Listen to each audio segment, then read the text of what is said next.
अस्सलाम वालेकुम वीवर्स, कैसे हैं आप? उम्मीद खैरियत से होंगे। वीवर्स, आज की इस वीडियो में मैं आपको एक चूरन बताऊंगा। हाज़मेदार चूरन है, काफ़ी चटपटा सा भी है, खाने में भी आपको लजीज और मज़ा भी आएगा। आपको काफ़ी अच्छा शानदार इसका रिज़ल्ट भी मिलेंगे। तो बदहज़मी, खट्टे डकारें, सीने की जलन, तेज़ाबियत के लिए ये चूरन है। आपने अज़ार नोट करने हैं। सौंफ लेना है 1 चम्मच, अजवाइन 1 चम्मच, ज़ीरा लेना है 1 चम्मच, टाटरी लेना है। ये जो चाय वाला चम्मच होता है उसका आपने चौथाई हिस्सा लेना है। मीठा सोडा लेना है, ये आधा चाय का चम्मच लेना है। काला नमक, ये भी आधा चम्मच। सफ़ेद नमक लेना है, ये भी आधा चम्मच आपने ले लेना है। कसूरी मेथी लेनी है, ये आपने 1 चाय का चम्मच। काली मिर्च लेनी है 10 दाने। खुश्क पुदीना लेना है 1 चाय का चम्मच।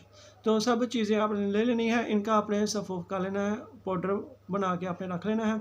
फिर आपने रोज़ाना खाने के बाद आपने जो चाय वाला चम्मच होता है वो आपने आधा पानी से इसको इस्तेमाल करना है। तो इंशाल्लाह आपको जो मैंने बताया है, बदहज़मी, खट्टी डकारें वगैरह, सीने की जलन, तेज़ाबियत के लिए इन तमाम में आपकी शफ़ायाबी ज़रूर होगी। तो आज की छोटी सी वीडियो में इतना ही। मिलते हैं नेक्स्ट वीडियो में, तब तक के लिए अल्लाह हाफ़िज़।